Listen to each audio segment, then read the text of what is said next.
ഹരേ കൃഷ്ണ. ശ്രീ അനന്തപത്മനാഭ സത്സംഗത്തിലെ എല്ലാ ഭക്തന്മാർക്കും, ശ്രീകൃഷ്ണ കഥാമൃതം ഗ്രൂപ്പിലെ എല്ലാ ഭക്തന്മാർക്കും, ഈ ഓൺലൈൻ ക്ലാസ്സിൽ നമ്മളോടൊപ്പം പങ്കെടുക്കുന്ന എല്ലാ ഭക്തന്മാർക്കും ഒരു ഭാഗവതം ക്ലാസ്സിലേക്ക് വീണ്ടും വളരെ ഹാർദവമായ സ്വാഗതം. നമ്മൾ ശ്രീമദ് ഭാഗവതത്തിൻ്റെ 1-ാമത്തെ ക്യാൻറ്റോ 8-ാമത്തെ അധ്യായം കുന്തി ദേവിയുടെ പ്രാർത്ഥനകളെക്കുറിച്ചാണ് ഡിസ്കസ് ചെയ്യുന്നത്. അപ്പോൾ ഇതുവരെയുള്ള, അതായത് ഈ ഒരു സീൻ എന്തായിരുന്നു എന്ന് നമ്മൾ കണ്ടു. കുരുക്ഷേത്ര യുദ്ധത്തിന് ശേഷം ഒരുപാട് പേര് മരണപ്പെട്ടു. അപ്പോൾ ആ ഒരു സമയത്ത് യുധിഷ്ഠിര മഹാരാജാവും മറ്റ് പാണ്ഡവരും അവശേഷിക്കുന്ന ആൾക്കാരും സ്ത്രീജനങ്ങളും എല്ലാം വളരെയധികം സങ്കടത്തോടെ ഇരിക്കുന്ന അവസ്ഥയാണ്. ആ ഒരു അവസരത്തിൽ എന്ത് സംഭവിച്ചു? പാഞ്ചാലിയുടെ 5 പുത്രന്മാർ വധിക്കപ്പെട്ടു. അശ്വത്ഥാമാവ് ആണ് അത് ചെയ്തത്.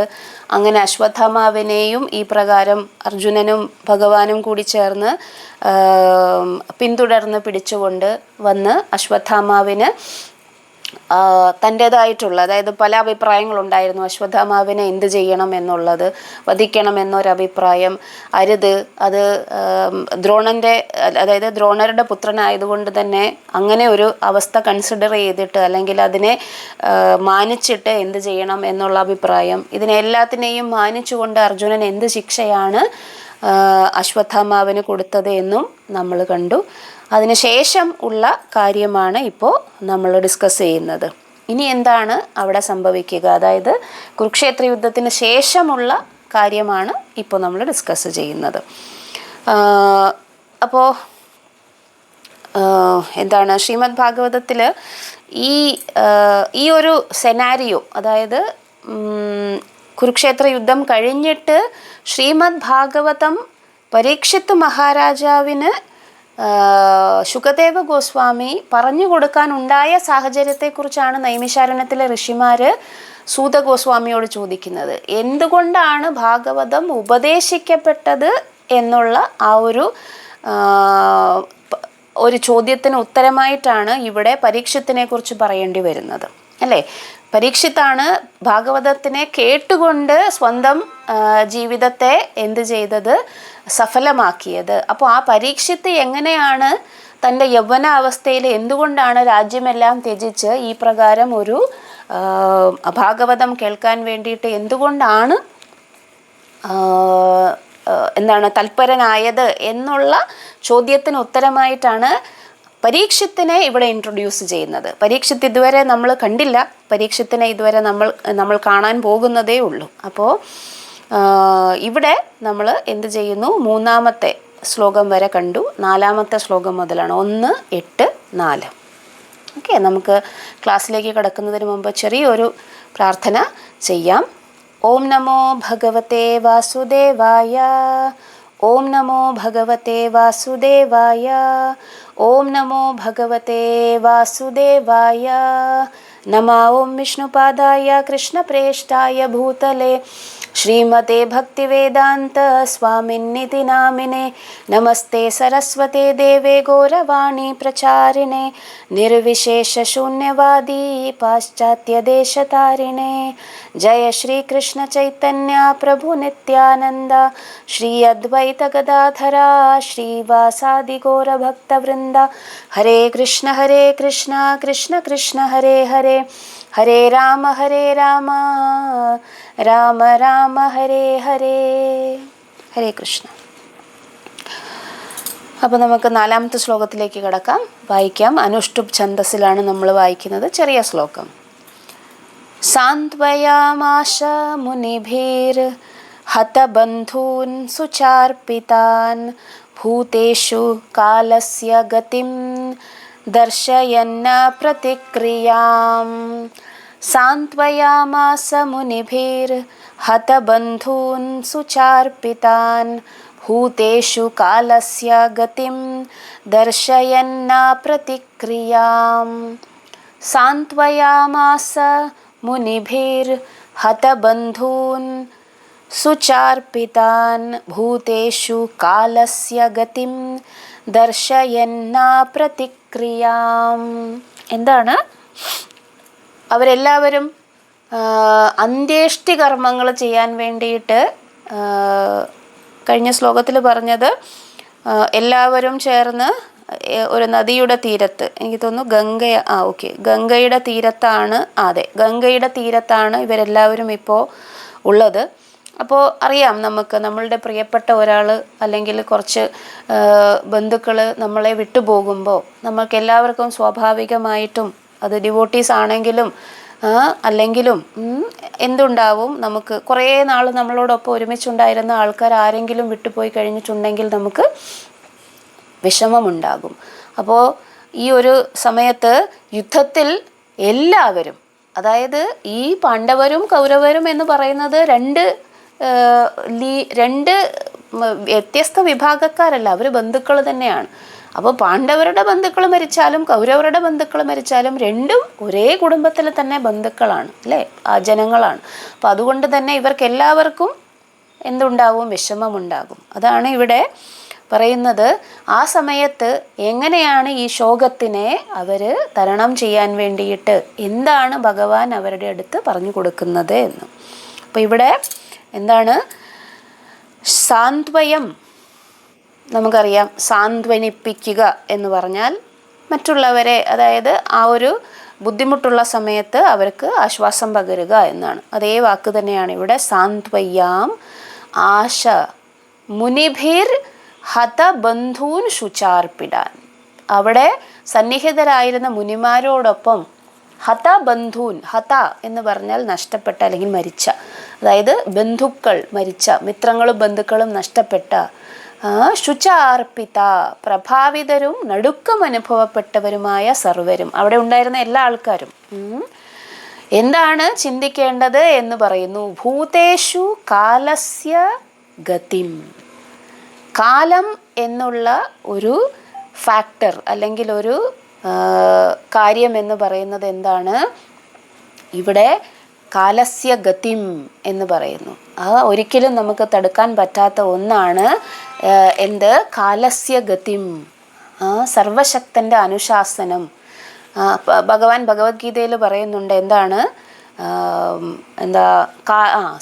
മൃത്യു സർവഹരശ്ചാഹം. എന്നെ എങ്ങനെയാണ് കാണുന്നത്? പലതരത്തിൽ കാണാം ഭഗവാനെ, അല്ലേ? നമ്മൾക്ക് പ്രപഞ്ചത്തിൽ എല്ലാം എന്താണ് വിരാട് രൂപം എന്ന രീതിയിൽ കാണാം. പിന്നെ അല്ലെങ്കിൽ എന്താണ് നമ്മുടെ അർച്ചാവിഗ്രഹത്തിൽ ഭഗവാനെ കാണാം, ഭാഗവതത്തിൻ്റെ രൂപത്തിൽ, ഹരിനാമത്തിൻ്റെ രൂപത്തിൽ. ഇതിലൊന്നിലും കാണാത്ത ആൾക്കാർക്ക് എന്ത് രൂപത്തിലാണ് ഭഗവാനെ കാണുന്നതെന്നറിയാമോ? മൃത്യു സർവഹരശ്ച അഹം. ഭഗവാൻ തന്നെയാണ് പറയുന്നത്, ഭഗവത്ഗീതയിൽ പറയുന്നു മൃത്യുവിൻ്റെ രൂപത്തിലും എന്നെ കാണാൻ പറ്റുമെന്ന്. ഒരിക്കലും തടഞ്ഞു നിർത്താൻ പറ്റാത്ത ഒരേ ഒരു കാര്യമാണ് മൃത്യു എന്ന് പറയുന്നത്. നോക്കൂ, ഇവിടെ എന്താണ് മൃത്യുവിനെ കുറിച്ച് എഴുതിയിരിക്കുന്നത്? കാലസ്യ ഗതിം ദർശയൻ ന പ്രതിക്രിയാം. ഇതിന് മാത്രം ഒരു പ്രതിക്രിയയില്ല.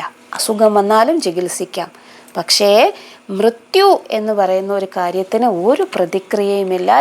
ജനിച്ച ആൾക്കാർ എന്തായാലും മരിക്കണം എന്ന് ഭഗവത്ഗീതയിലും ഭഗവാൻ പറയുന്നുണ്ട്, അല്ലേ? അപ്പോൾ ജാതസ്യ ഹി ധ്രുവോ മൃത്യുർ എന്ന് പറയുന്നു. ജനിച്ച ആൾക്കാരെല്ലാം എന്തെങ്കിലും ഒരിക്കൽ മരിക്കണം.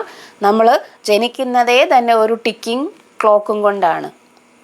ഇന്ന് ഒരു ദിവസം നമ്മൾ ജനിച്ചു എന്ന് വിചാരിച്ചോ, എത്ര നാളെ എത്ര ശ്വാസം നമുക്ക് വലിക്കാനുണ്ട് എന്നുള്ളത് നിശ്ചിതമാണ്. അതിന് 1 മിനിറ്റ് അങ്ങോട്ടോ 1 മിനിറ്റ് ഇങ്ങോട്ടോ നമുക്ക് ആർക്കും നീട്ടിക്കൊണ്ടുവരാൻ പറ്റുകയില്ല.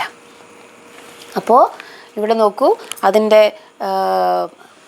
വിവർത്തനത്തിൽ എഴുതിയിരിക്കുന്നു, സർവശക്തൻ്റെ കർശന നിയമത്തെയും ജീവാത്മാക്കളിൽ അവയുടെ പ്രത്യാഘാതങ്ങളെയും ഉദ്ധരിച്ചുകൊണ്ട് ശ്രീകൃഷ്ണ ഭഗവാനും മുനിമാരും ദുഃഖിതരും അഭിഘാതരുമായവരെ സാന്ത്വനിപ്പിക്കാൻ ആരംഭിച്ചു. എന്തിനാണ് സാന്ത്വനിപ്പിക്കുന്നത്? ദുഃഖം വരുമ്പോഴാണ് സാന്ത്വനത്തിൻ്റെ ആവശ്യം വേണ്ടത്, അല്ലേ? എങ്ങനെയാണ് സാന്ത്വനിപ്പിക്കേണ്ടത്? പലതരത്തിൽ സാന്ത്വനിപ്പിക്കാം. താൽക്കാലികമായിട്ടുള്ള കാര്യങ്ങൾ കൊടുത്ത് സാന്ത്വനിപ്പിക്കാം. എന്നാൽ ശരിക്കും മനസ്സിലാക്കേണ്ട കാര്യത്തെ യഥാർത്ഥത്തിൽ മനസ്സിലാക്കി കൊടുത്തുകൊണ്ട് സാന്ത്വനിപ്പിക്കാം. ഇതിലേതാണ് നീണ്ടു നിൽക്കുന്നത്? യഥാർത്ഥ്യത്തെ മനസ്സിലാക്കി കൊടുത്തുകൊണ്ട് സാന്ത്വനിപ്പിക്കുന്നത്, അല്ലേ? കൊച്ചുകുട്ടികൾ ആ ഒരു തീരെ ചെറിയ പ്രായത്തിൽ എന്താണ് ഏതാണെന്ന് ഒന്നും അറിയാൻ പാടില്ലാത്ത കുട്ടികളുടെ അടുത്ത് ആരും മരണത്തെക്കുറിച്ച് സംസാരിക്കാറില്ല. ഇപ്പോൾ നമ്മൾക്ക് അറിയാം, ഇപ്പോൾ ഒരു വിമാനാപകടം നടന്നു, അതിൻ്റെ അകത്ത് ഒരുപാട് ആൾക്കാർ മരിച്ചു. അവരുടെയൊക്കെ വീട്ടിൽ ചെറിയ ചെറിയ കുട്ടികളുണ്ടാവും. ആ കുട്ടികളുടെ അടുത്ത് എവിടെ അവർ പോയി എന്നാണ് ഈ ഒരു 4 വയസ്സ് 5 വയസ്സ് ഒക്കെ പ്രായമുള്ള കുട്ടികളുടെ അടുത്ത് അച്ഛനും അമ്മയും മരിച്ചു പോയി എന്നോ അല്ലെങ്കിൽ ബന്ധുക്കൾ ആരെങ്കിലും മരണപ്പെട്ടു എന്നോ ഇങ്ങനെയാണ് എന്ന് ഫിലോസഫി പറഞ്ഞിട്ട് കാര്യമില്ല, അവർക്കത് മനസ്സിലാവുകയില്ല. പക്ഷേ കുറച്ചും കൂടെ മുതിർന്നു കഴിയുമ്പോൾ ആൾക്കാർക്ക് മനസ്സിലാകും എന്താണ് മരണം എന്ന് പറയുന്നത്. ഒരിക്കലും തടുത്തു നിർത്താൻ പറ്റാത്ത ഒരു പ്രതിഭാസമാണ്, അത് എല്ലാവർക്കും വരും. അപ്പോൾ ആ ഒരു സങ്കടത്തിൻ്റെ സമയത്ത് നമ്മൾ ഫിലോസഫി പറയാൻ വേണ്ടിയിട്ട് അങ്ങനെയല്ല പറയുന്നത്. ഇപ്പോൾ ഒരാൾ മരിച്ചു കിടക്കുകയാണ്, ഒരു വളരെ പ്രധാനപ്പെട്ട പ്രിയപ്പെട്ട ഒരാൾ നമ്മളുടെ ജീവിതത്തിൽ നിന്നും പോയി, നമ്മളവിടെ കരഞ്ഞുകൊണ്ടിരിക്കുകയാണ്, അപ്പോൾ പോയി ഫിലോസഫി പറയണം എന്നല്ല പറയുന്നത്. അവിടെ നമ്മൾ കമ്പാഷനേറ്റ് ആയിരിക്കണം. ആ ആൾക്ക് ഈ ആളിലുള്ള, അതായത് ഈ ജീവിച്ചിരിക്കുന്ന ആൾക്ക് ഈ മരിച്ച ആളിലുള്ള ഇഷ്ടത്തെയും ആ അറ്റാച്ച്മെൻറ്റിനെയും ഒക്കെ മനസ്സിലാക്കിക്കൊണ്ട് നമ്മളും ഈ പ്രകാരം അവരുടെ അടുത്ത് കമ്പാഷനേറ്റ് ആയിരിക്കണം, അതായത് സഹതപിക്കണം. പക്ഷേ എപ്പോഴാണോ അവർക്ക് ആ ഒരു ഗ്രീഫ് റെസ്പോൺസിൽ നിന്നും കുറച്ച് ഒന്ന് പുറത്തേക്ക് വരാൻ പറ്റുന്നത്, അപ്പോൾ വീണ്ടും നമ്മൾ എന്ത് ചെയ്യണം, ഈ പ്രകാരം ഫിലോസഫി, അതായത് ഫിലോസഫി എന്ന് പറയുന്നത് വെറുതെ വായി തോന്നുന്നതല്ല. ഭഗവാൻ ഭഗവത്ഗീതയിൽ ജനനത്തെക്കുറിച്ചും മരണത്തെക്കുറിച്ചും ഒക്കെ പറഞ്ഞിരിക്കുന്ന സത്യസന്ധമായിട്ടുള്ള കാര്യങ്ങൾ ഇങ്ങനെയാണ്. മരണം എന്ന് പറയുന്നത്, ശരീരം വെടിയുക എന്ന് പറയുന്നത് ഭൗതികമായിട്ട്, ആത്മാവ് ഇനി ഒരിടത്ത് നിലനിൽക്കുന്നുണ്ട്. അപ്പോൾ ഈ ഒരു മരണം എന്ന് പറയുന്നത് യഥാർത്ഥത്തിൽ എന്താണ്, വസ്ത്രത്തെ മാറ്റുന്നത് പോലെയാണ്. വാസാംസി ജീർണാനി യഥാവിഹായ നവാനി ഗൃഹനാതി നരോപരാണി തഥാ ശരീരാണി വിഹായ ജീർണാനി അന്യാനി സംയാതി നവാനി ദേഹി. അപ്പോൾ ഈ ഒരു പുതിയ ശരീരം അത് അയാളുടെ കർമ്മത്തിനനുസരിച്ച്, അയാൾ ഭക്തനായിരുന്നുവെങ്കിൽ ഇത്ര നാളും അയാൾ ജപിക്കുകയും സേവനം ചെയ്യുകയും ചെയ്തിരുന്നെങ്കിൽ ഒരിക്കലും അത് നഷ്ടപ്പെട്ടു പോവുകയില്ല എന്നും ഭഗവാൻ പറയുന്നുണ്ട്. എന്താണ്, സ്വൽപ്പമപ്യസ്യ ധർമ്മസ്യ ത്രായത്തെ മഹതോ ഭയാത്. എത്ര കാര്യം ചെയ്തുവോ അതിൽ നിന്നും വീണ്ടും മുന്നോട്ട് പോകാനുള്ള ഒരു ശരീരം ഉറപ്പായിട്ടും അയാൾക്ക് കിട്ടും. അപ്പോൾ നമ്മളുടെ കാഴ്ചയിൽ നിന്നും മറഞ്ഞുവെങ്കിലും ആ ആത്മാവിന് അദ്ദേഹത്തിൻ്റെ കർമ്മത്തിനനുസരിച്ച് അല്ലെങ്കിൽ അദ്ദേഹത്തിൻ്റെ സേവനത്തിനും ഭക്തിക്കും അനുസരിച്ച് എന്ത് കിട്ടിയിട്ടുണ്ടാവും, അടുത്ത ജന്മം കിട്ടിയിട്ടുണ്ടാവും. ഇപ്പോൾ എന്താണ്, ഭഗവാന്റെ മുന്നിൽ വെച്ച് മരണപ്പെട്ടിരിക്കുന്ന കൗരവ പാണ്ഡവ പക്ഷത്തെ ആൾക്കാരെ കുറിച്ച് നമുക്ക് ആലോചിച്ചു നോക്കാം. അവരെല്ലാം എന്താണ് ചെയ്യുന്നത്, പാർത്ഥ അസ്ത്രഭൂത പദമാപുരത്യ എന്നാണ് പറയുന്നത്. അതായത് പാർത്ഥൻ്റെ അസ്ത്രം എന്ന് പറയുന്നത് ശ്രീകൃഷ്ണ ഭഗവാനാണ് പാർത്ഥൻ്റെ പിന്നിൽ നിൽക്കുന്നത്, അല്ലേ, പാർത്ഥസാരഥി ഫ്രണ്ടിൽ നിൽക്കുന്നത്. പാർത്ഥൻ വന്നിട്ട് തൻ്റെ അസ്ത്രം അയക്കുമ്പോൾ ആ ഭഗവാനെ കണ്ടുകൊണ്ട് ആരാണോ മരിക്കുന്നത്, പാർത്ഥ അസ്ത്രപൂത. പൂത എന്ന് പറഞ്ഞാൽ ശുദ്ധീകരിക്കപ്പെട്ടു എന്ന്. എങ്ങനെയാണ് ശുദ്ധീകരിക്കപ്പെടുന്നത്, ഭഗവാനെ കണ്ടുകൊണ്ട് ശുദ്ധീകരിക്കപ്പെടുന്നു എന്നാണ്. പാർത്ഥാസ്ത്രപൂത പദമാപുരത്യ, അവർക്കെല്ലാം സദ്ഗതിയാണ് കിട്ടിയിരിക്കുന്നത്. അതുകൊണ്ടാണല്ലോ കുരുക്ഷേത്ര യുദ്ധത്തിൻ്റെ മുന്നിൽ അർജുനന് ഇത്രയും കൺഫ്യൂഷൻസ്, ആശയക്കുഴപ്പങ്ങൾ ഉണ്ടായതുകൊണ്ടാണല്ലോ ഈ കാര്യങ്ങളെല്ലാം ഭഗവാൻ വിശദീകരിച്ച് 700 ശ്ലോകങ്ങളിൽ പറഞ്ഞു കൊടുത്തത്. അതിനുശേഷമാണല്ലോ ഈ യുദ്ധമൊക്കെ നടക്കുന്നത്. അപ്പോൾ ആ സ്ത്രീജനങ്ങൾക്കും അവിടെ ഉണ്ടായിരുന്ന ബാക്കി മിത്രങ്ങളും ബന്ധുക്കളും നഷ്ടപ്പെട്ടവർക്കും വയസ്സായ ആൾക്കാർക്കും യുദ്ധത്തിൽ പങ്കെടുക്കാത്ത ആൾക്കാരുണ്ടാവുമല്ലോ, ജീവിച്ചിരിക്കുന്ന അവരുടെ എല്ലാം നല്ലതിന് വേണ്ടിയിട്ട് ഭഗവാൻ വീണ്ടും ഈ കാര്യങ്ങളൊക്കെ പറയുന്നു. കാരണം ഇതെല്ലാം എന്താണ്, നമ്മളെ സാന്ത്വനിപ്പിക്കാൻ വേണ്ടിയിട്ട് ഭഗവാൻ പറയുന്ന കാര്യങ്ങളാണ്. ഓക്കെ, അപ്പം സത്യമായിട്ട് മനസ്സിലാക്കുക എന്നുള്ളതാണ് ഈ സാന്ത്വനിപ്പിക്കുക എന്നുള്ളതിൻ്റെ അർത്ഥം. നോക്കൂ, ഇവിടെ അതിൻ്റെ ഭാവാർത്ഥത്തിൽ ശ്രീല പ്രഭുപാദ് പറയുന്നു,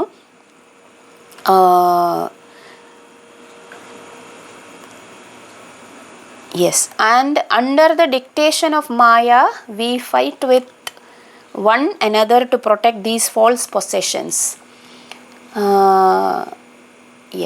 ഇതിനകത്ത് പറയുന്നു, ആകയാൽ ഈ ആത്മീയ സ്വാതന്ത്ര്യത്തിന് നമ്മെ യോഗ്യരാക്കി തീർക്കുക എന്ന സവിശേഷ ഉദ്ദേശമാണ് ഈ മനുഷ്യ ജീവിതത്തിനുള്ളത്. നിർഭാഗ്യവശാൽ ഭൗതിക മായാശക്തിക്ക് അധീനരായി അല്പവർഷങ്ങൾ മാത്രമുള്ള ഈ കളങ്കഭരിതമായ ജീവിതത്തെ എന്ത് ചെയ്യുന്നു നമ്മൾ? കളങ്കഭരിതമായ ജീവിതത്തെ പ്രീവിയസ് പേജായിരുന്നു കാവ്യ, 478. അതെ, കളങ്കഭരിതമായ ജീവിതത്തെ നമ്മുടെ നിത്യ അസ്തിത്വമായി നാം സ്വീകരിച്ചിരിക്കുന്നു. അതാണല്ലോ സങ്കടത്തിൻ്റെ പ്രശ്നം എന്താണ്, ദുഃഖത്തിൻ്റെ പ്രശ്നം എന്താണ്? നമ്മൾ വിചാരിക്കുന്നു എൻ്റെ ശരീരം ഇപ്പോൾ ഞാൻ ജീവിച്ചിരിക്കുന്ന ഈ ഒരു അവസ്ഥയാണ് എൻ്റെ നിത്യമായിട്ടുള്ള അവസ്ഥ എന്ന്. ഇതിന് ശേഷമൊന്നുണ്ട് എന്നുള്ളത് നമ്മൾ മനസ്സിലാക്കുന്നില്ല. അപ്പോൾ അപ്രകാരം മായയാൽ സൃഷ്ടിക്കപ്പെട്ട മിഥ്യാപ്രതിരൂപങ്ങളായ രാജ്യം, ഭവനം, ഭൂമി, കുട്ടികൾ, ഭാര്യ, സമൂഹം, ധനം തുടങ്ങിയവയൊക്കെ സ്വന്തമാക്കിക്കൊണ്ട് വ്യാമോഹിതരായിത്തീരുന്നു. ഈ ഒരു അറ്റാച്ച്മെൻറ്റ് കാരണമാണ് ശരീരം ഉപേക്ഷിക്കാൻ വേണ്ടി ചില ആൾക്കാർക്ക് ബുദ്ധിമുട്ടുണ്ടാകുന്നത്. ഞാൻ പോയി കഴിഞ്ഞാൽ എന്ത് സംഭവിക്കും, എനിക്ക് ശേഷം ഇവർക്ക് എന്ത് സംഭവിക്കും, ഇവരെ ആര് നോക്കും എന്നുള്ള അറ്റാച്ച്മെൻറ്റ് കാരണമാണ് ജീവന് എന്ത് ചെയ്യാൻ പറ്റുന്നില്ല, സ്വന്തം ശരീരത്തിൽ നിന്ന് വിട്ടുപോകാൻ പറ്റുന്നില്ല. അത്രയ്ക്ക് ഈ ശരീരത്തെ അയാൾ താതാത്മ്യം പ്രാപിച്ചിരിക്കുന്നു. ഞാൻ എന്ന് പറയുന്നത് ശരീരമാണ് എന്ന് വിചാരിക്കുന്ന ആൾക്കാർ. ഓക്കെ, അപ്പോൾ ഈ മിഥ്യാഭോഗങ്ങൾക്ക് ആയി നാം മായയുടെ ശാസനത്തിന് വിധേയയായി പരസ്പരം മല്ലടിക്കും. അതിനുവേണ്ടി എന്ത് വേണമെങ്കിലും ചെയ്യാൻ ഇപ്പോഴത്തെ കാലത്ത് ഒരു മടിയുമില്ല ആൾക്കാർക്ക്. ആരെ വേണമെങ്കിലും ചൂഷണം ചെയ്യാം. സ്വന്തം കാര്യം നേടാൻ വേണ്ടിയിട്ട് എത്ര ആൾക്കാരെ വേണമെങ്കിലും കൊല്ലുകയോ കൊള്ളയടിക്കുകയോ ചെയ്യാം എന്ന് വരെ കരുതുന്ന ആൾക്കാരുണ്ട്. പക്ഷേ എന്താണ് നമ്മൾക്ക് വേണ്ടത്? ആത്മീയ ജ്ഞാനമാണ് വേണ്ടത്. ആത്മീയ ജ്ഞാനം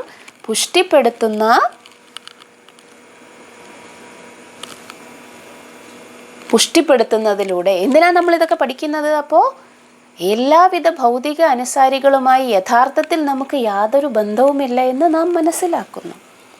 ശരിയാണ്, ഞാൻ ജീവിച്ചിരിക്കുന്നു, എനിക്ക് ശരീരമുണ്ട്, എനിക്ക് ഭർത്താവുണ്ട്, കുട്ടികളുണ്ട്, എനിക്ക് സമ്പത്തുണ്ട്, കാറുണ്ട്, ഇതെല്ലാം ഉണ്ട്. പക്ഷേ ഈ ശരീരം, ഇതിനകത്തുള്ള ആത്മാവ് ഈ ശരീരത്തിലിരിക്കുന്ന കാലം മാത്രമേ ഇതെൻ്റെ ആകുന്നുള്ളൂ. ഒരു ദിവസം എൻ്റെ ശരീരത്തിൽ നിന്നും ആത്മാവ് വേറൊരു ശരീരത്തിലേക്ക് പോകേണ്ടതാണ്. അപ്പോൾ ഈ ശരീരവുമായി ബന്ധപ്പെട്ട എല്ലാം ഞാൻ ഉപേക്ഷിക്കേണ്ടതാണ്. ഇതാണ് യഥാർത്ഥത്തിൽ മനസ്സിലാക്കേണ്ടത്. അനന്തരം നാം ഈ ഭൗതിക അഭിനിവേശത്തിൽ നിന്നും തൽക്ഷണം സ്വതന്ത്രമായിത്തീരുന്ന ആരെന്നത് മനസ്സിലാക്കുന്നുവോ അപ്പോൾ നമുക്ക് ഡിറ്റാച്ച്മെൻറ്റ് വരും എന്നാണ് പറയുന്നത്. ഇതെങ്ങനെ മനസ്സിലാക്കും? ഭഗവത് ഭക്തരുടെ സംസർഗത്താൽ ഭൗതിക ആശങ്കകൾ തൽക്ഷണം ദൂരീകരിക്കപ്പെടുന്നു. പ്രഭുപാദ് പറഞ്ഞിരിക്കുന്നു പുസ്തകത്തിൻ്റെ അകത്ത്, നമ്മൾ വായിക്കുന്നു. പ്രഭുപാദിൻ്റെ ഡിസൈപ്പിൾസും മറ്റ് പ്രഭുപാദിൻ്റെ ലീനിയേജിൽ വരുന്ന ആത്മീയ ആചാര്യന്മാരും സംഭാഷണം നടത്തുന്നു. ജഗസാക്ഷി പ്രഭുവിനെ പോലുള്ള ആൾക്കാരും എല്ലാവരിൽ നിന്നും ഭക്തന്മാരിൽ നിന്നും ഒക്കെ നമ്മൾ കേൾക്കുന്നു. പല പ്രാവശ്യം നമ്മൾ കേൾക്കുന്നു, നിങ്ങൾ ശരീരമല്ല, ആത്മാവാണ്, നിങ്ങൾ ഭഗവാന്റെ അംശമാണ്, ഈ ശരീരം താൽക്കാലികമായിട്ട് നിങ്ങൾക്ക് കിട്ടിയതാണ്, ഇതിനെ ഭഗവാന്റെ സേവനത്തിന് വേണ്ടി വിനിയോഗിക്കുക. അപ്പോൾ മരണസമയത്ത് നിങ്ങൾക്ക് ഈ അറ്റാച്ച്മെൻറ്റിനെ കുറിച്ച് ബുദ്ധിമുട്ടേണ്ട, വിഷമിക്കേണ്ട ആവശ്യമില്ല. സ്വാഭാവികമായിട്ടും നിങ്ങൾക്ക് എന്താണ് കിട്ടാൻ പോകുന്നത്? ഭഗവാന്റെ സ്മരണ കൊണ്ട് നിങ്ങൾക്ക് സദ്ഗതി തന്നെയാണ് കിട്ടാൻ പോകുന്നത്. പിന്നെ നിങ്ങൾ വിഷമിക്കേണ്ട ആവശ്യമില്ല. നിങ്ങളില്ലെങ്കിലും ബാക്കിയുള്ള ആൾക്കാർ ജീവിച്ചുകൊള്ളും, അല്ലേ? നമ്മളിവിടെ പോയെന്നും പറഞ്ഞ് ഇവിടെ ഒന്നും നഷ്ടപ്പെടാൻ പോകുന്നില്ല. ഇവരെല്ലാവരും തൽക്കാലം എന്താണ്, നമ്മളോട് അറ്റാച്ച്മെൻ്റ് ഉണ്ടായിരുന്ന ആൾക്കാർ തൽക്കാലം ബുദ്ധിമുട്ടും, കുറച്ച് ദുഃഖിക്കും, പക്ഷെ അതിനുശേഷം വീണ്ടും അവരുടെ ജീവിതം മുന്നോട്ട് പോകും. അപ്പോൾ ഈ മരണം എന്ന ഘടകത്തെ ഹേതുവാക്കി വിലപിക്കുന്ന ആൾക്കാർ ജ്ഞാനത്തെ ആധാരമാക്കി ഭഗവാൻ സാന്ത്വനപ്പെടുത്തുന്നു എന്നാണ്. അപ്പം നമ്മളും ഇത് നമ്മളെ തന്നെ സാന്ത്വനപ്പെടുത്തുന്നതിൻ്റെ ആവശ്യകതയാണ് പറയുന്നത്. ഇപ്പോൾ നമ്മൾ എന്തുകൊണ്ടാണ് കരയുന്നത്? നമ്മൾക്ക് ആത്മീയജ്ഞാനം ഇല്ലാത്തത് കൊണ്ടാണ്. അപ്പോൾ എപ്പോഴാണ് നമ്മൾക്ക് എന്ത് വരുന്നത്? ഈ ഒരു സമാധാനം വരുന്നത് ജ്ഞാനം വരുമ്പോഴാണ്, അല്ലേ? അതുകൊണ്ടാണ് ഈ ജ്ഞാനത്തിൻ്റെ ആവശ്യം ഈ ശ്ലോകത്തിൽ പ്രഭുപാദ് വളരെ ഡീറ്റെയിൽഡ് ആയിട്ട് പറയുന്നത്. നോക്കാം, നമുക്ക് അടുത്ത ശ്ലോകത്തിലേക്ക് കടക്കാം. സാധയിത്വാ അജാതശത്രോ സ്വാംരാജ്യം കിതവൈർഹൃതം ഖാദയിത്വാ അസതോ രാജ്ഞാ കാചസ്പർശക്ഷതായുഷാ. സാധയിത്വാ അജാതശത്രോ സ്വം രാജ്യം കിതവൈർഹൃതം ഘാതയിത്വാ അസതോ രാജ്ഞാ കച സ്പർശ ക്ഷതായുഷ. ഇനി എന്തുകൊണ്ടാണ് ഇവർക്കെല്ലാം ഈ മരണം നേരിടേണ്ടി വന്നത് എന്നതിൻ്റെ കാരണവും ഇവിടെ പറയുന്നു. സാധയിത്വാ അജാതശത്രു സ്വം രാജ്യം കിതവൈർഹൃതം ഘാതയിത്വാ അസതോ രാജ്ഞാ കച സ്പർശ ക്ഷതായുഷ. എന്താണ് സംഭവിച്ചത്? സാധയിത്വ അജാതശത്രു. ആരാണറിയാമോ അജാതശത്രു? അജാതശത്രു എന്ന് പറഞ്ഞാൽ ശത്രുക്കളേ ഇല്ലാത്തവൻ എന്നാണ്. അതാരാണ്? യുധിഷ്ഠിര മഹാരാജാവിൻ്റെ ഇനി ഒരു പേരാണ് അജാതശത്രു എന്ന്. അപ്പം നമ്മൾ വിചാരിക്കും യുധിഷ്ഠിര മഹാരാജാവിന് എന്തോരം ശത്രുക്കളുണ്ടായിരുന്നു. ഈ ദുര്യോധനനും ബാക്കിയുള്ള 100 ആൾക്കാരും ഈ യുധിഷ്ഠിര മഹാരാജാവിനെ അദ്ദേഹത്തിൻ്റെ ശത്രുവായിട്ടല്ലേ കണ്ടുകൊണ്ടിരുന്നത്. പിന്നെ എന്തിനാണ് ഈ രാജാവിനെ അജാതശത്രു എന്ന് വിളിക്കുന്നത്?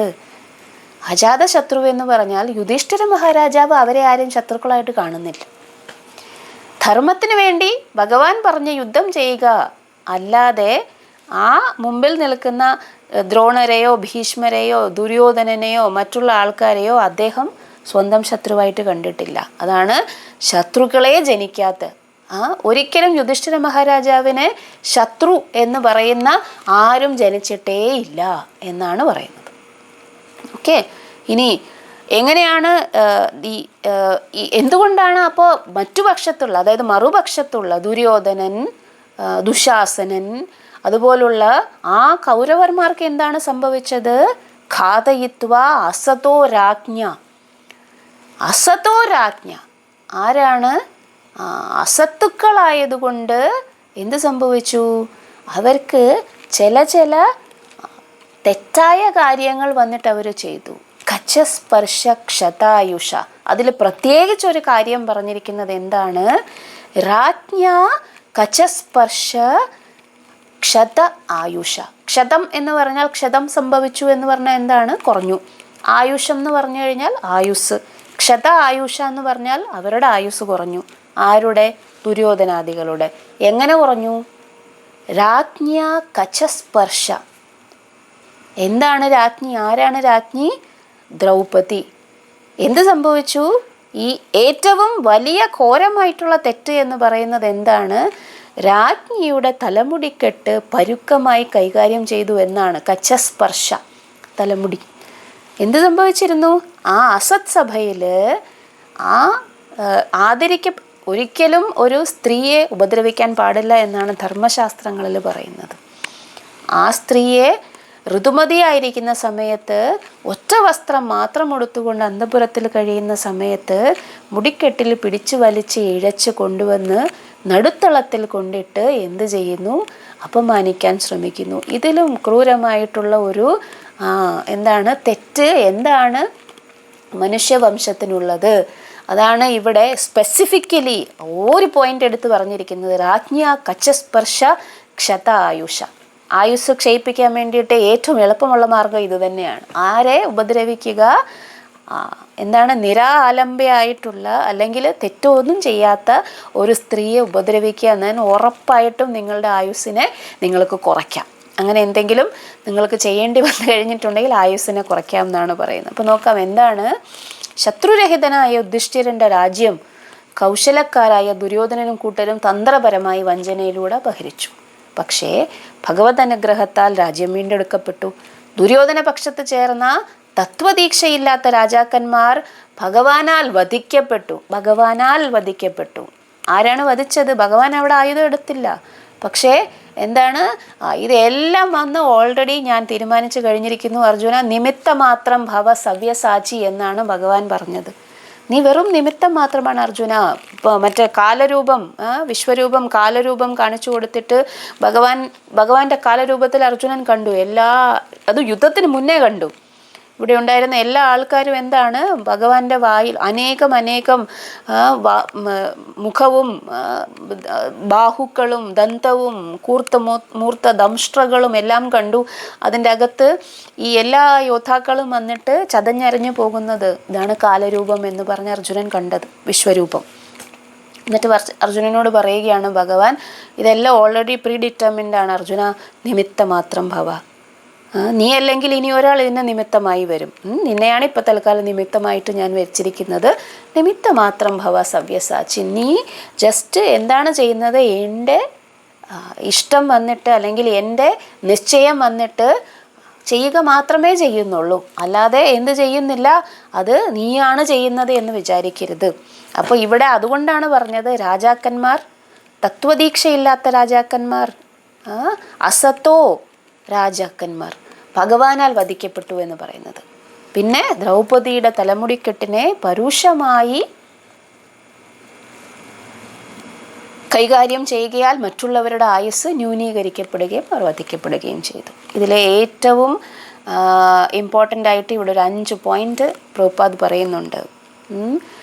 കലിയുഗത്തിൽ നമ്മൾ ഒരിക്കലും ചെയ്യാത്ത ഒരു കാര്യമാണ് ഈ 5 കാര്യങ്ങൾ. പക്ഷേ ധർമ്മശാസ്ത്രങ്ങളിൽ ചെയ്യണം എന്ന് പറഞ്ഞിരിക്കുന്നത്.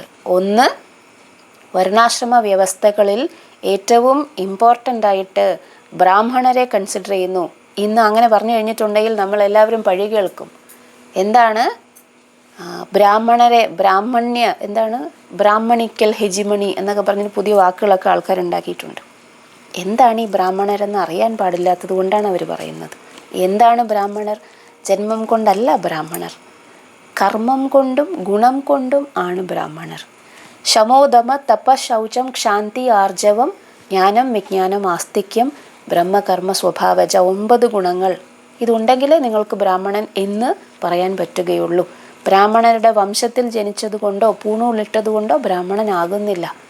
അങ്ങനെയുള്ള ആൾക്കാർ നിഷ്കളങ്കരായ ആൾക്കാരാണ്.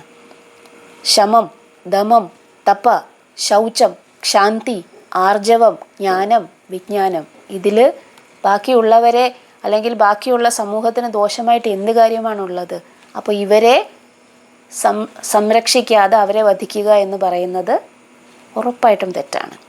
ഇനി ഭോജ്യത്തിൻ്റെ ദിവ്യരൂപമായ പയസ്, ഇതൊക്കെ ഈ വാക്കുകളൊക്കെ നിങ്ങൾ എന്താണ് ആദ്യമായിട്ട് പയസ് എന്ന് പറയുന്നത് പാലാണ്. ഗോ സംരക്ഷണം വഴിയാണ് നിലനിർത്തുന്നത്. നോക്കൂ, ആ പശു എന്താണ് ചെയ്യുന്നത്? അതിൻ്റെ ജീവിതകാലം മുഴുവൻ നമുക്ക് സേവനം ചെയ്യുകയാണ് ചെയ്യുന്നത്. അമ്മയുടെ പാല് കുടിച്ച് ഒരു 2 വയസ്സാകുമ്പോൾ ഈ കുട്ടി എന്ത് സ്വീകരിക്കുന്നു? നമ്മളെല്ലാവരും ചായയും പല പ്രോഡക്ട്സുമായിട്ട് നമ്മൾ ഉപയോഗിക്കുന്നത് ഈ പശു തരുന്ന പാലാണ്. എന്നിട്ട് അതിനെ മാംസത്തിന് വേണ്ടിയിട്ട് ഒരു നന്ദിയുമില്ലാതെ കൊല്ലുക എന്നുള്ളത് എന്താണ്? ഏറ്റവും ക്രൂരമായ കാര്യമാണെന്ന് പറയുന്നു. അതുകൊണ്ടാണ് ഗോ മാതാവ് എന്ന് പറയുന്നത്.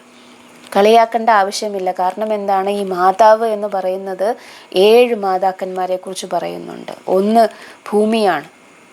നമുക്ക് സംരക്ഷണം നൽകി, നമ്മൾ ചവിട്ടിയാൽ പോലും എന്താണ് ഒന്നും ഒഫൻസായിട്ട് വിചാരിക്കാതെ ആവശ്യമുള്ള വസ്തുക്കളെല്ലാം നമുക്ക് നൽകി നമ്മളെ മെയിൻറ്റെയിൻ ചെയ്യുന്ന ആദ്യത്തെ മാതാവ് എന്താണ്? ഭൂമിയാണ് മാതാവ്. പിന്നെ പശു, പിന്നെ നമ്മുടെ സ്വന്തം മാതാവ്, നമ്മൾക്ക് ജന്മം നൽകിയ മാതാവ്, നമ്മളെ വളർത്തുന്ന മാതാവ് ധാത്രി. പിന്നെ എന്താണ്? ബ്രാഹ്മണൻ്റെ പത്നി, രാജാവിൻ്റെ പത്നി, ഇനി ഒരാളും കൂടിയുണ്ട്. ബ്രാഹ്മണ പത്നി, രാജപത്നി, ഗുരുപത്നി. ഇതെല്ലാവരും എന്താണ്? മാതാക്കന്മാരാണ്. കാരണം ഇവരെല്ലാവരും വന്നിട്ട് അമ്മയുടെ എന്ത് ചെയ്യുന്നതാണ്? ധർമ്മം ചെയ്യുന്ന വ്യക്തികളാണ്. അപ്പോൾ പശു ഒരു എന്താണ് നന്ദിയുമില്ലാതെ രാവിലെ അറവുശാലയിൽ കൊണ്ടുപോയി, പാലിൽ തീർന്നു പോയി എന്ന് പറഞ്ഞ് അറവുശാലയിൽ കൊണ്ടുപോയി അറുത്ത് ഭക്ഷിക്കുക എന്ന് പറയുന്നത് എത്ര നന്ദികേടാണ്.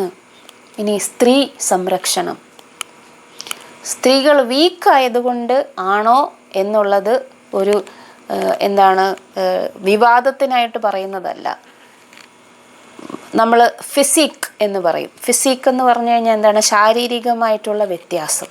പുരുഷനും സ്ത്രീയും തമ്മിലുള്ള ഹോർമോൺസ്, മസില്, ബോൺസ്, പിന്നെ എന്താണ് ക്യാരക്ടർ, സൈക്കോളജിക്കൽ, ഇതിൻ്റെ എല്ലാം വ്യത്യാസം. ഒരിക്കലും സ്ത്രീയും പുരുഷനും ഒരുപോലെ ആവുകയില്ല. എത്ര തരത്തിലുള്ള എന്താണ് ജെൻഡർ ഈക്വാലിറ്റി എന്നൊക്കെ പറഞ്ഞാലും ഒരിക്കലും ഈ 2 അങ്ങനെയാണെങ്കിൽ പിന്നെ സ്ത്രീയും പുരുഷനും വേറെ വേറെ അങ്ങനെ രണ്ട് കാറ്റഗറി വരേണ്ട ആവശ്യമേ ഇല്ല അല്ലേ. സ്ത്രീ എന്ന് പറയുന്നതും പുരുഷൻ എന്ന് പറയുന്നതും രണ്ട് തരത്തിലുള്ള സൈക്കോളജിക്കൽ ബിഹേവിയർ ഉള്ള ആൾക്കാരാണ്. ഇനി ഈ സ്ത്രീകൾ എന്ന് പറയുന്നത് എന്തുകൊണ്ടാണ് ഇമ്പോർട്ടൻ്റ് ആകുന്നത്? അവരാണ് അടുത്ത തലമുറയ്ക്ക് സമാധാനവും ശാന്തതയും ജീവിത പുരോഗതിയും എന്നുമായിട്ടുള്ള കാര്യങ്ങളെല്ലാം പഠിപ്പിച്ചു കൊടുക്കുകയും അതിനു വേണ്ടിയിട്ടുള്ള സന്തതികളെ ഉത്പാദിപ്പിക്കുകയും ചെയ്യുന്നത് ഈ സ്ത്രീകളാണ്. അതുകൊണ്ട് തന്നെ സ്ത്രീകളെ പ്രൊട്ടക്റ്റ് ചെയ്യേണ്ടത്. ഇപ്പോൾ സ്ത്രീകളെ എങ്ങനെയാണ് ഉപഭോഗ വസ്തുവായിട്ട് കാണുന്ന സംസ്കാരമാണ്. ഇതും ക്രൂരതയാണ്. ശിശുക്കൾ എന്താണ്? ശിശു ഒരു മനുഷ്യജന്മം എന്ന് പറയുന്നത് ഭൗതിക ബന്ധനത്തിൽ നിന്നും സ്വാതന്ത്ര്യം നേടുന്നതിനുള്ള ഉപായമാണ്. അങ്ങനെ നമ്മുടെ കയ്യിൽ വന്നുപെടുന്ന ആ കുട്ടികളെ എന്ത് ചെയ്യുകയാണ്? വയറ്റിൽ വെച്ചേ കൊല്ലുന്ന ആൾക്കാരെ കുറിച്ചാണ് നമ്മൾ കേൾക്കാറ്. അബോർഷൻ. ആൾക്കാർ പറയും എന്താണ്, കണ്ടിട്ടില്ല ശരീരം എന്ന് പറയും, നമ്മൾ കണ്ടിട്ടില്ല. അതൊരു എന്താണ്, ഒരു ശിശുവായിട്ടേ, അത് ശിശു എന്ന് പറഞ്ഞാൽ പുറത്ത് വന്നാലല്ലേ അതിനെ ശിശു എന്ന് പറയാൻ പറ്റുകയുള്ളൂ. ഒരു കോശത്തിൽ നിന്നും ഡിവൈഡ് ചെയ്ത് വന്നിട്ട് ഇത്ര മാസമായി കഴിയുമ്പോൾ അതിന് മനുഷ്യൻ്റെ രൂപം പോലുമില്ല. പിന്നെ എന്തിനാണ് വെറുതെ അതിനെ എന്ത് ചെയ്തിരിക്കുന്നത്, ശിശു എന്ന് കണക്കാക്കുന്നത്? എൻ്റെ ഇന്ദ്രിയ ആസ്വാദനത്തിന് വേണ്ടിയിട്ട് ഞാൻ ചില കാര്യങ്ങൾ ചെയ്തു. എനിക്ക് വേണ്ടാതെ എനിക്ക് എൻ്റെ വയറ്റിലൊരു കുട്ടി ഉണ്ടായി, ജനിക്കാൻ വേണ്ടിയിട്ട് എന്താണ് അത് ഒരു ഗർഭമുണ്ടാക്കി, എൻ്റെ ആവശ്യത്തിന് വേണ്ടിയിട്ട് ഞാൻ അതിനെ കളയുന്നു. എൻ്റെ ശരീരം, എൻ്റെ ഇഷ്ടം. ഇങ്ങനെയാണിപ്പോൾ ആൾക്കാർ ചിന്തിക്കുന്നത്. നോക്കൂ, ആ ഒരു ജീവൻ എന്ന് പറയുന്നത്, അവരുടെ ജീവനും ആ ശിശുവിൻ്റെ ജീവനും തമ്മിൽ ഒരു വ്യത്യാസവുമില്ല. രണ്ടും ഒരേ തരത്തിലുള്ള ആത്മാവാണ് എന്ന് മനസ്സിലാക്കാതെ വെറും ക്രൂരമായിട്ട് എത്രയോ തരത്തിൽ ആൾക്കാരെ അബോർഷൻസും ശിശുഹത്യയും, അവർക്ക് തിരിച്ചൊന്നും ചെയ്യാൻ പറ്റില്ല. തീരെ ചെറിയ കുട്ടികളാണ്. അവരെയൊക്കെ എന്തൊക്കെ നമ്മൾ എത്ര പത്രത്തിലൊക്കെ വായിക്കുന്നു, എന്തൊക്കെ തരത്തിൽ അവരെ ചൂഷണം ചെയ്യുന്നു എന്ന്. ഇനി അടുത്തത് വൃദ്ധർ. മോഷ്ടാക്കളും മറ്റുള്ള ആൾക്കാരെ എല്ലാം ടാർഗറ്റ് ചെയ്യുന്നത് ഈ വയസ്സായ ആൾക്കാരെയാണ്. കാരണം അവർക്കൊന്നും എതിര് ചെയ്യാൻ പറ്റുകയില്ല. അവരെ സംരക്ഷിക്കുന്നത്, അവർക്ക് ഇത്ര നാളും അവർക്ക് ഭഗവാനെക്കുറിച്ച് ചിലപ്പോൾ ചിന്തിക്കാനുള്ള അവസരം കിട്ടിക്കാണുകയില്ല. ഇനി ഉള്ള കാലമെങ്കിലും അവർക്ക് ആ ഒരു അവസരം കിട്ടട്ടെ എന്ന് വിചാരിച്ച് അവർക്ക് സമാധാനമായിട്ട് ഇരുന്ന് ഭക്തി പരിശീലിക്കാനുള്ള ഒരു അവസ്ഥ ഉണ്ടാക്കി കൊടുക്കുക എന്നുള്ളതാണ് ജീവിച്ചിരിക്കുന്ന മക്കളും മരുമക്കളും മറ്റ് ബന്ധുക്കളും ചെയ്യേണ്ടത്. ഇത്രയും ആൾക്കാരെ സംരക്ഷിക്കപ്പെടേണ്ടതാണ്. ഇങ്ങനെ ചെയ്യാതെ നായയുടെയും പൂച്ചയുടെയും പരിഷ്കൃത സംസ്കാരത്തിന് വിപരീതമായി വിജയപ്രദമായ മാനവരാശിയിലേക്ക് നയിക്കുന്ന ഘടകങ്ങളെ ആധാരമാക്കിയുള്ളതാണ് ഈ സമ്പൂർണ്ണ ജീവിത ആദർശം. നമ്മൾ എന്താണ് ചെയ്യുന്നത്? വെറുതെ പട്ടിയും പൂച്ചയും പോലെ ജീവിക്കുകയാണ്. പരിഷ്കാരമാണ് എന്ന് വിചാരിക്കും, പക്ഷെ ആനിമൽ ലൈഫാണ്. വേറെ ഒരു പേര് വിട്ട് അതിനെ വിളിക്കാൻ പറ്റുകയില്ല. എന്താണ്? Sophisticated animal life. ഇത്രയേ ഉള്ളൂ നമ്മളുടെ ജീവിതം എന്ന് പറയുന്നത്. അപ്പോൾ ഇത് എന്താണ് തെറ്റ്, എന്താണ് ശരിയെന്ന് എന്ത് ചെയ്യണം? മനസ്സിലാക്കണം. അപ്പോൾ ആ ഒരു എന്ത് വേണം? ഡിസ്ക്രിമിനേഷൻ, വ്യത്യാസം മനസ്സിലാക്കണം എന്നുണ്ടെങ്കിൽ ഒരാൾ എന്തായിരിക്കണം? ആധ്യാത്മിക ജ്ഞാനമുള്ളവരായിരിക്കണം. ശരീരം മാത്രം മനസ്സിലാക്കിയിരിക്കുന്ന ആൾക്കാർക്ക് എങ്ങനെയാണ് ഈ വ്യത്യാസങ്ങൾ മനസ്സിലാവുക? എന്തിനാണ് നല്ല ഗുണങ്ങൾ നേടേണ്ടത്? എന്തിനാണ് സ്ത്രീകളെ സംരക്ഷിക്കേണ്ടത്? എന്തിനാണ് കുട്ടികളെ സംരക്ഷിക്കേണ്ടത്? എന്തിനാണ് ഗോക്കളെ സംരക്ഷിക്കേണ്ടത്? അല്ലെങ്കിൽ എല്ലാ ജീവജാലങ്ങളെയും സംരക്ഷിക്കേണ്ടത്? എന്തിനാണ് വൃദ്ധരെ സംരക്ഷിക്കേണ്ടത്? ഇതൊക്കെ മനസ്സിലാക്കണമെന്നുണ്ടെങ്കിൽ ഇരുത്തി നമ്മൾ എന്ത് ചെയ്യണം? വായിക്കണം. എന്ത് വായിക്കണം? ധർമ്മശാസ്ത്രങ്ങൾ. അത് വെറുതെ അല്ല. എങ്ങനെ ഈ ധർമ്മശാസ്ത്രങ്ങൾ വന്നിട്ട് തെറ്റായി വ്യാഖ്യാനിച്ചിരിക്കുന്നത് വായിച്ചാൽ ഒന്നും മനസ്സിലാവുകയില്ല. യഥാർത്ഥത്തിൽ ധർമ്മശാസ്ത്രങ്ങളെ വ്യാഖ്യാനിച്ചിരിക്കുന്ന ആചാര്യന്മാർ, ബോണഫൈഡ് ആചാര്യന്മാരിൽ നിന്നും പഠിക്കണം. എങ്കിലേ നമുക്കിതൊക്കെ മനസ്സിലാവുകയുള്ളൂ. അപ്പോൾ ഇതാണ് ഇവിടെ പറയുന്നത്. അപ്പോൾ എന്ത് സംഭവിച്ചു? ഈ കച്ചസ്പർശ ക്ഷത ആയുഷ, എങ്ങനെയാണ് ഇവർ ക്ഷത ആയുഷ ആയത് എന്നാണ് നമ്മൾ പറഞ്ഞത് അല്ലേ? അടുത്ത ശ്ലോകം. ഇനി അതിനുശേഷം എന്ത് സംഭവിച്ചു? യാജയിത്വാ അശ്വമേധൈസ്തം ത്രിഭിർ ഉത്തമകൽപകൈ തദ് യശ പാവനം ദീക്ഷു ശതമന്യോർ ഇവാതനോത്. എന്താണ്? യാജയിത്വാ അശ്വമേധൈസ് തം ത്രിഭിർ ഉത്തമകൽപകൈർ തദൃശ പാവനം ദിക്ഷു ശതമന്യോരിവാതനോത്. യാജയിത്വാ അശ്വമേധൈസ്തം ത്രിഭിർ ഉത്തമകൽപകൈ തദ് യശഃ പാവനം ദീക്ഷു ശതമന്യോരിവാതനോത്. അതിനുശേഷം എന്ത് സംഭവിച്ചു? അവരെല്ലാം തിരിച്ചുപോയി.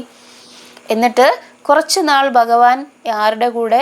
യുധിഷ്ഠിര മഹാരാജാവിൻ്റെ കൂടെ. ഈ ഒരു ട്രാൻസിഷൻ ഫേസ് ആണ്. എന്താണ്? ഒരു യുദ്ധം നടന്നു, അതിനുശേഷം പുതിയൊരു രാജ്യാവകാശി ഉണ്ടായി, ഈ ബാക്കിയുള്ളവരെല്ലാം വളരെ സങ്കടപ്പെട്ടിരിക്കുന്ന അവസ്ഥ.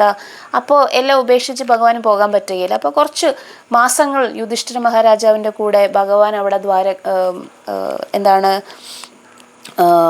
അവിടെ താമസിച്ചു. അദ്ദേഹത്തിൻ്റെ രാജധാനിയിൽ താമസിച്ചു. അങ്ങനെ രാജധാനിയിൽ അദ്ദേഹം താമസിക്കുമ്പോൾ എന്ത് സംഭവിച്ചു? ഭഗവാന്റെ പ്രേരണ കൊണ്ട് അശ്വമേധ യജ്ഞങ്ങൾ 3 അത് ഉചിതമായിട്ട് നിർവഹിച്ചു എന്ന് പറയുന്നു. അതായത് തൻ്റെ ഭക്തൻ എന്തുകൊണ്ടാണ് ഈ ദേവേന്ദ്രനെ വെച്ചിട്ടാണ് കമ്പയർ ചെയ്യുന്നത്. ആരെ? ശതമന്യു. എന്താണ് ഈ ശതമന്യ എന്ന് പറഞ്ഞാൽ? 100 യാഗങ്ങൾ അനുഷ്ഠിച്ചയാൾ. ശതം എന്ന് പറഞ്ഞാൽ 100, ശതമന്യു എന്ന് പറഞ്ഞാൽ നേരത്തെ പറഞ്ഞ തരത്തിലുള്ള 100 അശ്വമേധ യാഗങ്ങൾ അനുഷ്ഠിച്ചയാളാണ് ഇന്ദ്രൻ. ഇന്ദ്രൻ എന്ന് പറയുന്നത് ഒരു പോസ്റ്റാണ്. ഒരു ജീവാത്മാവ് ഇന്ദ്രനാകാൻ പൂർണ്ണമായും യോഗ്യനാണെങ്കിൽ അയാൾക്ക് ഇന്ദ്രനാകാം. ആ ഇന്ദ്രൻ എന്ന് പറയുന്ന ഒരു പ്രത്യേക വ്യക്തിയല്ല. എല്ലാ കൽപ്പങ്ങളിലും എല്ലാ യുഗങ്ങളിലും ഇന്ദ്രൻ ഒരേ ആൾ തന്നെ ആയിരിക്കണം നിർബന്ധമില്ല. അപ്പോൾ ആ പോസ്റ്റിന് എന്താണ് ഇത് റിക്വയർമെൻ്റ് എന്ന് പറയുന്നത്? ഒരു റിക്വയർമെൻറ്റ് ഇതാണ്, 100 അശ്വമേധ യാഗങ്ങൾ അനുഷ്ഠിച്ചിരിക്കുന്നു. അപ്പോൾ ഇവിടെ നോക്കൂ, 3 അശ്വമേധ യാഗങ്ങൾ അനുഷ്ഠിച്ച ആരെ? യുധിഷ്ഠിര മഹാരാജാവിനെ. അദ്ദേഹത്തിൻ്റെ യശസ് ഇന്ദ്രനോട് തുല്യമാണ് എന്ന് പറയുന്നു. ശതമന്യോ ഇവ ആതനോത് എന്ന് പറയുന്നു. എന്തുകൊണ്ട്? അതിൻ്റെ ഭാവാർത്ഥത്തിൽ പ്രഭുപാദ് എഴുതിയിരിക്കുന്നത് നോക്കൂ. മഹാരാജാവ് യുധിഷ്ഠിരനാൽ അനുഷ്ഠിക്കപ്പെടുന്ന അശ്വമേധ യജ്ഞത്തിൻ്റെ അവതാരിക പോലെ ഇവിടെ അതിനെക്കുറിച്ച് പ്രതിപാദിച്ചിരിക്കുന്നു. മഹാരാജാവ് യുധിഷ്ഠിരനെ സ്വർഗാധിപതിയുമായി സാമ്യപ്പെടുത്തിയിരിക്കുന്നത് പ്രാധാന്യമർഹിക്കുന്നു. ധനസമൃദ്ധിയിൽ സ്വർഗരാജൻ യുധിഷ്ഠിരനേക്കാൾ 1000 മടങ്ങ് മഹനീയമായ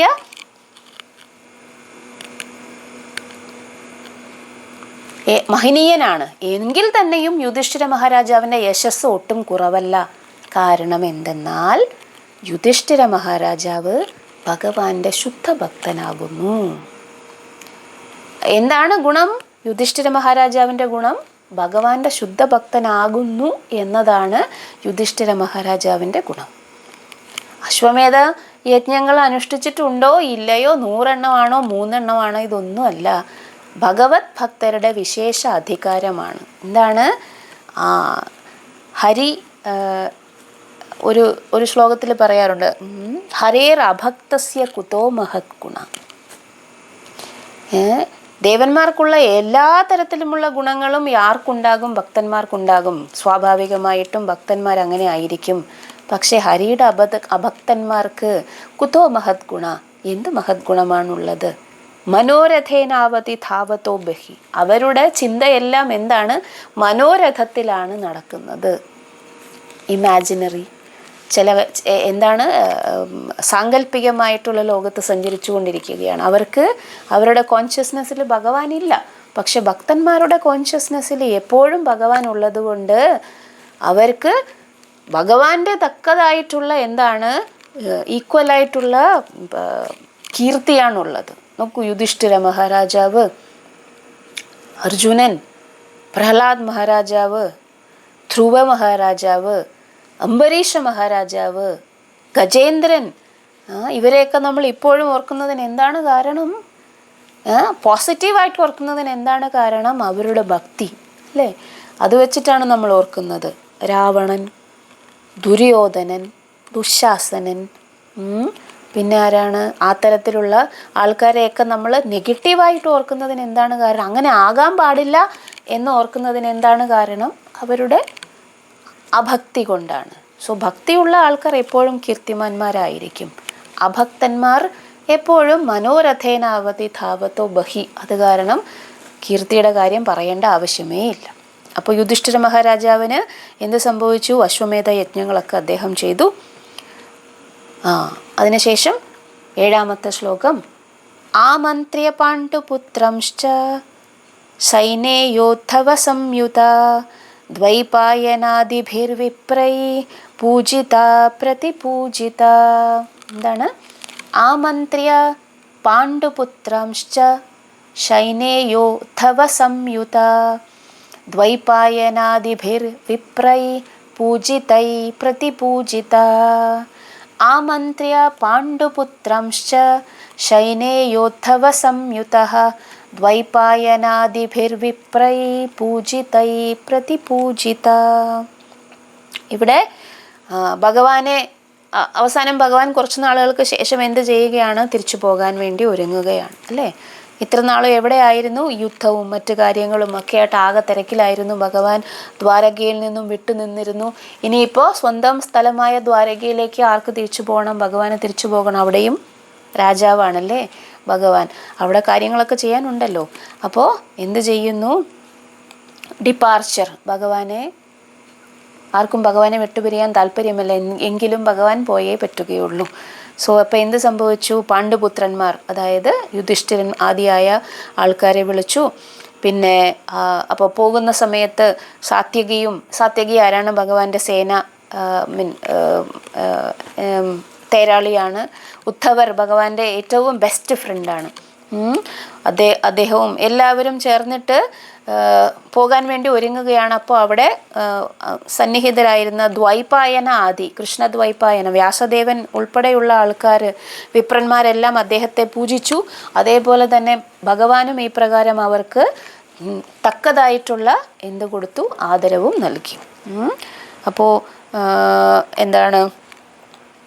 അദ്ദേഹം പോകാനുള്ള തയ്യാറെടുപ്പിലാണ്. 8ാമത്തെ ശ്ലോകം, ഗന്തും കൃതമതിർബ്രഹ്മൻ ദ്വാരകാം രഥമാസ്ഥിതഃ ഉപലേഭേ അഭിധാവന്തിം ഉത്തരാം ഭയവിഹ്വലം. എന്താണ്? ഗന്തും കൃതമതിർബ്രഹ്മൻ ദ്വാരകാം രഥമാസ്ഥിതഃ ഉപലേഭേ അഭിധാവന്തിം ഉത്തരാം ഭയവിഹ്വലാം. ഗന്തും കൃതമതിർബ്രഹ്മൻ ദ്വാരകാം രഥമാസ്ഥിതഃ ഉപലേഭേ അഭിധാവന്തിം ഉത്തരാം ഭയവിഹ്വലാം. അപ്പോൾ ഒരു സംഭവം ഉണ്ടായി. എന്താണ്? ഗന്തും, ഗച്ഛതി, ഗച്ഛ, അതിൻ്റെ ആ ധാതുവിൽ നിന്നും വരുന്നതാണ് ഗന്തും, പോകാനായിട്ട് തുടങ്ങുമ്പോൾ. കൃതമതി, അതായത് പോകാൻ വേണ്ടി തീരുമാനിച്ചു ഭഗവാൻ. എവിടേക്ക് പോകാൻ? ദ്വാരകാം. രഥമാസ്ഥിത, രഥത്തിൽ കയറി. അങ്ങനെ ഇരിക്കുമ്പോഴാണ് ഉപലേഭേ, കണ്ടു. ആര് കണ്ടു? ഭഗവാൻ കാണുന്നു. അഭിധാമന്തിം, വളരെ സംഭ്രമത്തോടുകൂടി ഒരാൾ വരുന്നു. ആരാണ് വരുന്നത്? ഉത്തരാം. ഉത്തര ആരാണ്? അഭിമന്യുവിൻ്റെ പത്നി, അർജുനൻ്റെ എന്താണ് പുത്രവധു.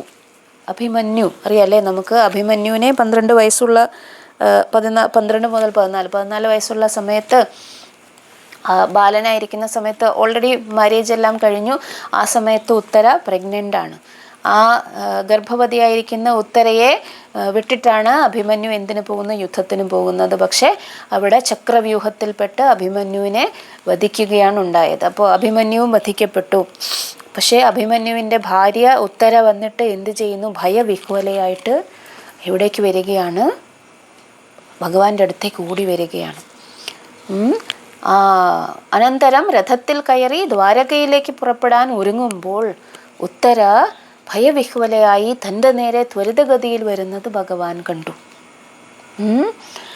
ഇനി നോക്കൂ, ഇവിടെ എന്ത് സംഭവിക്കുന്നു? അടുത്തത് ഉത്തരയുടെ പ്രാർത്ഥനയാണ്. ഉത്തര ഉവാച പാഹി പാഹി മഹായോഗിൻ ദേവദേവ ജഗത്പതേ നാന്യം ത്വദഭയം പശ്യേ യത്ര മൃത്യു പരസ്പരം.